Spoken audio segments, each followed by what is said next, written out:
All right, now we're back. Joined now by David Duchovny. The music you're listening to is his new single, Half-Life. That's out on the new album, Every Third Thought, February 9th. So, David, you're one of these bastards who can just do it all, huh? Yes, that's me. Yeah, it's a real Correct. like.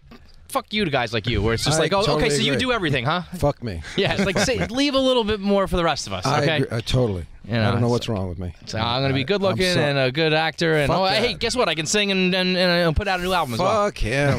That guy sucks. I hate that guy. Yeah, man. So we have been we're big TV fans. We're big Californication fans. Been watching you, growing up on you. You're one of those guys who I feel like, depending on who you're talking to, you could be known as a million different characters, a million different jobs, a million different roles. To some people, to us, I feel like you're Hank Moody. Right. I would imagine a lot of people, it's the X-Files. Yeah. It's a wide array of who that guy is, this person to me. Yeah. What do you identify with the most? It's a good question, but it's odd because when you're doing these things, when you're portraying these characters, it's like I don't think about myself as identifying at all with either of them. It's just like this character that I came up with from the words that I got on the page, when I first started doing it, and then certain kind of behaviorisms came out of that, and at this point it's just like intuitive if I were to play either one of those guys. So I don't know. I mean, there are certainly aspects of both characters that I like a lot. They're two of the characters like you grow up like wanting to be. Like it's the rebel without a cause in Hank, and then the guy who saves the world every fucking day in Fox Mulder. So you get pretty lucky with those two. I did. Again, we should just say fuck me. Yeah, really, son of a bitch. Hank Moody is, I think, just one of the most like interesting, dynamic characters of all time. For years, I was always kind of like, I wish I could be Hank Moody. Yeah. I've unfortunately, my personal life is a little bit up in the air at the moment. I made some bad decisions, and in the public eye, I am becoming Hank Moody. Right. And now I'm like, shit, I don't know if it's as cool as I thought it was, Probably man. not. Probably not. I mean, did you ever have any thoughts of like what? If people were like, "Oh, Hank Moody's such a badass, he's so cool," and as the actor, were you like, "Actually, it's a pretty fucked up life"? I used to do that all the time when the show was on the air. People would come up to me and they'd say, "Oh man, I am Hank Moody," and I'd be like, "I'm sorry." Yeah, you don't want that. You don't want that, folks. You don't want it. Are you watching the same program? Right. Things are not working out for this guy. It's glamorized, it's cool, but in the end, the funny thing was, you say glamorized. It's true. Like the creator of the show, Tom Kapanos, really conceived of it as he's a writer, and he wanted like a fantasy world, which he wanted to be the real world, in which a writer is attractive to women. So that's really like the whole show was his fantasy camp of like, what if there was a world where a writer was something that was attractive to women? Well, he knocked that out of the park because it worked. Was it tougher to deal with the fans coming up and saying, I am Hank Moody, and you're like, I'm sorry? Or is it tougher to deal with, like, you must get a lot of fucking nerds from the X-Files? How many times have people come around to you and say, the truth is out there? A lot. Yeah, we're like, oh yeah, shut the fuck up, nerd. I get a lot of I'll hear, as I'm leaving somewhere, I hear somebody start to whistle the theme, and it kind of makes me a little pissed off. Do you ever get people who, like, come up and, like, try and talk? Like, can you talk aliens for real? I'm not really good at it. I can probably fake it. You can bullshit it? Yeah. I mean, you better be able to by this point. I mean, I think you could start saying X-Files stuff as if it was real, and people would be like, oh, yeah, no, the Cancer Man, that's a real person. And yeah, the X-Files is a real thing from the Pentagon. Like, yeah. do you believe in aliens? Oh, do I personally? Yes. I believe... you know what? Just lie to me. Because if you tell me that you don't even believe in aliens as Fox Mulder, I'm going to kill you. No, I believe that I mean, honestly, I think that the odds are that there's other life. You'd have to imagine. You'd have to imagine. Right. It's a big world. Right. It's a huge world, and then you throw dark matter into it, and it's like we're only seeing 30% of it. So we can't be the only ones, but we had that video that came out that the Pentagon released just recently, like a month or so ago, where they're chasing. It's like the fighter pilots being like, "What the hell is this?" And no one cared. So under the radar. It was like not even a big as much fun as Trump fucking a porn star. True story. What we need to do is get Trump to fuck an alien, and then we'll get the alien awareness. What do you mean need to? It's happened. So when I got word we were going to be interviewing you, like I said, a lot of people will think of you as Hank. A lot of people think of you as Mulder. The first thing that popped into my mind. This is sick. I was like, David Duchovny. There's some reason softcore porn is popping into my brain. And these guys were like, "What?" And I was like, "I'm pretty sure he was in a porn." And I looked it up. Porn. Yeah. It's not listen, porn. to me at this age, when I was stumbling upon it, I was so like, this was the best thing I ever came across. It was erotic. What is it? It was described as something ridiculous, like erotic entertainment or something. Is that right? And I was like, yeah, this is it. But you narrated that, right? You know what I called it? What? I call Paycheck? it Dave gets to pay the rent this year. Yeah, let me see. This was the description was the erotic anthology cable series, Red Shoe Diaries. That does sound good. That sounds. I'm getting a little hot over here just reading that. So you would just run in there, do your narrating thing. Yeah, be it was the best job ever. I mean, voiceover work has got to be the best thing of all time, no? Oh yeah, I mean. They had to pay me by the episode, right? So there's a lot of fucking episodes, I think. Well, there's a lot of episodes, but I would come in. Actually, I shot that maybe the year or two before the X-Files, and I happened to be in Canada shooting the X-Files, but I owed them episodes, and I was able to come down a couple weekends of the year when I was shooting the X-Files to LA to shoot Red Shoe Diaries wraparounds, we call them, and I could do like 6 in a day, and it's like, wow, 6 episodes in one day. That's vlog. Yeah. Did you ever watch? You ever listen to yourself narrate softcore porn, David? Not really. Did you ever think about the fact that there was a lot of dudes out there listening to you narrate softcore porn, being like... I was like on either end of the shows. I was like lonely guy in a cafe reading softcore letters from disaffected women. Were. And I had a dog. So I was down with my character. He was kind of a lonely guy with a dog and reading letters. And then what happened after I started reading the letter, I had nothing to do with. And then they come back to me, and I'm like, oh, it must have been what he's been imagining in his head. It's like, oh, now he's going to be a lonely guy with a dog again. So, but you got to realize that as the show comes back to you, there's many guys out there wrapping up. Really unhappy that I'm now on screen. Yeah. I mean, that's a quick, like, okay, well, the fun's over now. David's back on the screen reading his letters with his dog. That explains a lot of the hostility out there. Now I finally get it. Another thing that jumped out with these guys, they all said to me, you got to ask him about his hands. You got to see his hands. Zoolander. So you were a hand model in Zoolander. My friend John here is known for big fat baby hands. I've discussed it. If you look at them, they look like swollen and stumpy fingers. I blame it on the fact that I used to crack my knuckles like incessantly as a kid. It was all I ever did. Big fat baby hands. Let me look at them. They look like a baby just enlarged. It's like an X-Files hand. I saw a doctor about it. I saw a doctor about it when I was like 12, and they were like, because they're crooked, they're mangled. It's a fucked up hand, Dave. Were you a catcher? And I was a catcher. Yeah, I played little catcher, little center field. So, yeah, why is the other hand fucked up then? He fair question. He kind of calmed me down by saying exact same hands as Larry Bird. No idea why he would have known that. I don't think he ever diagnosed Larry Bird. Not real.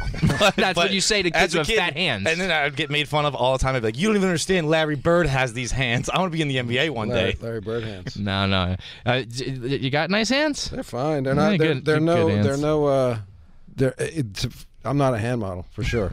That was a stretch. Yeah, I'll take it. Toughest role I ever played. I was going to say another example of you as a shining actor. You can be a hand model even with boring hands. Hyperbaric chamber. And the last one that jumped out at me, I just remember you from Beethoven, dude. Wow. My sister watched Beethoven like 1,000 times in a row, and you just played the biggest dickhead ever on Beethoven. Yeah, that was one of my first jobs. Was it?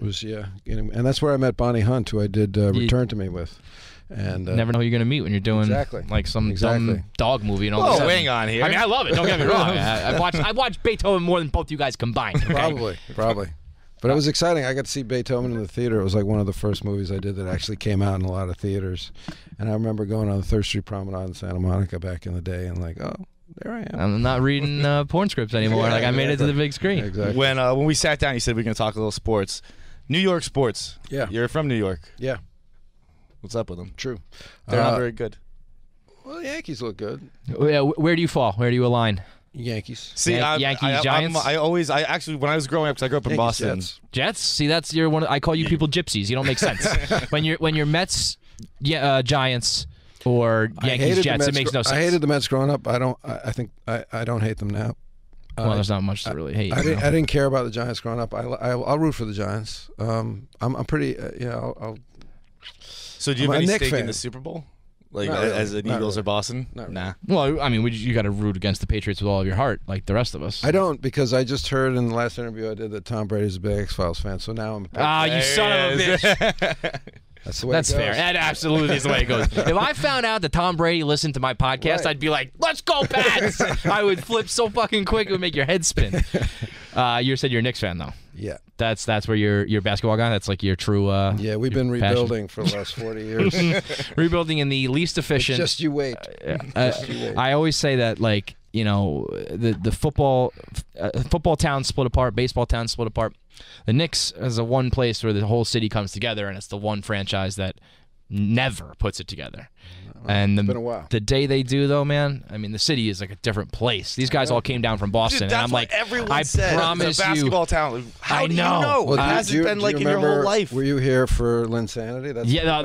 that's the litmus test where that's the closest. That's for true. 2 That's true. weeks, we just had a point guard playing well. That was it. And the city was like rushing to the bar to watch the game and like It's buying true. jerseys. And like, true. it was just somebody was on a hot streak. That was it in the regular season. It was crazy.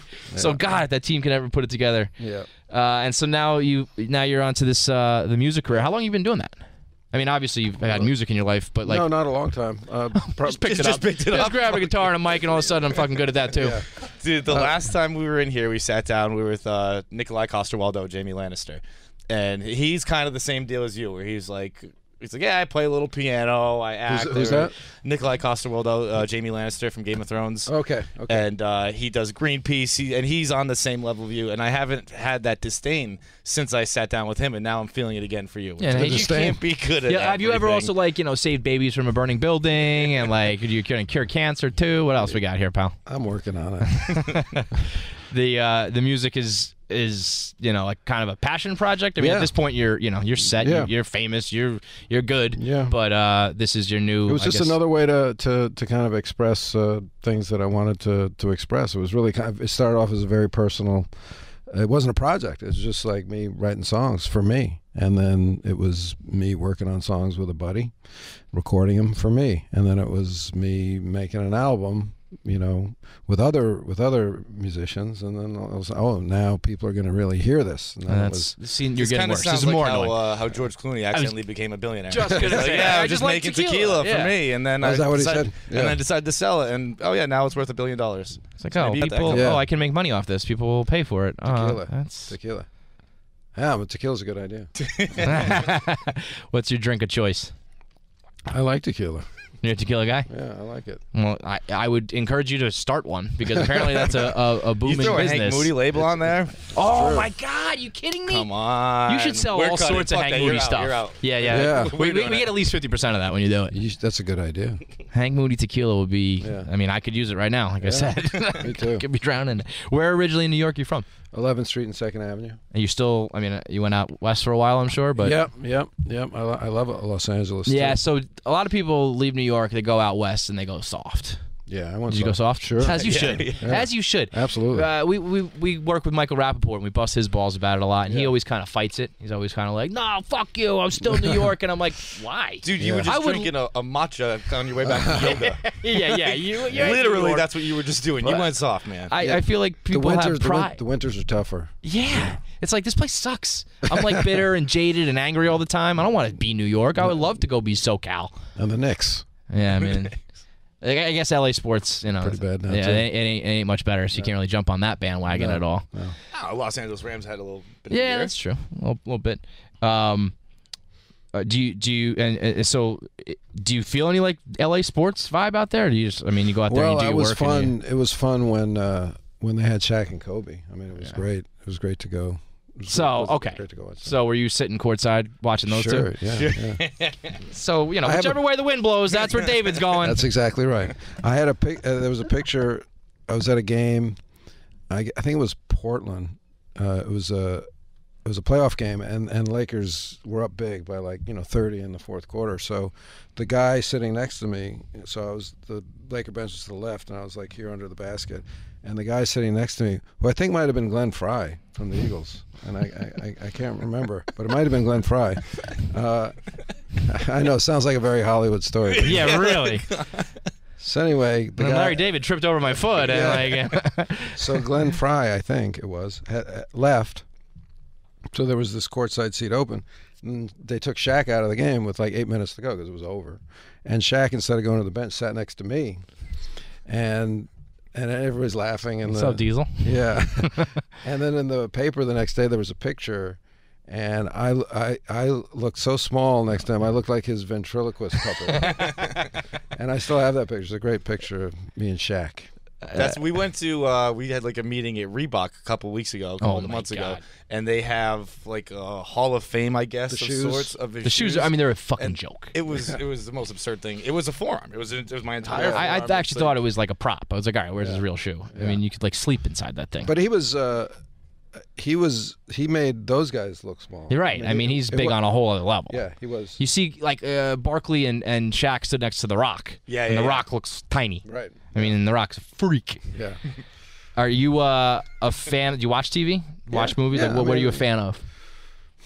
Unfortunately, I still watch TV like a guy my age grew up watching TV, which is I turn the TV on and I see what's on. Whatever. You're missing out. Yeah, there's a whole new world, man. I know. That's like being I still just open up Playboy and look at the magazine. There's a whole other way to consume this, bud. It's a lot better now. I've heard about this thing called air travel as well, which I really want to check out. To bring it back to the X-Files here as we wrap up. Californication, by the way, one of the best Netflix binges. I've rewatched it a time or two since, and it's you just roll into the next one. It's fantastic. I bet. We actually did a couple years ago. I made a bracket of 64 TV characters during March Madness and let all the fans vote. You unfortunately got knocked off by Larry David. I feel like that's an honorable death. If you're gonna lose, when was it? I think it was the Elite Eight. No, it was a good run. When, it was a couple years ago, probably. You see, maybe because if we were still on, maybe I feel like we could have gotten further. You want me to run it again?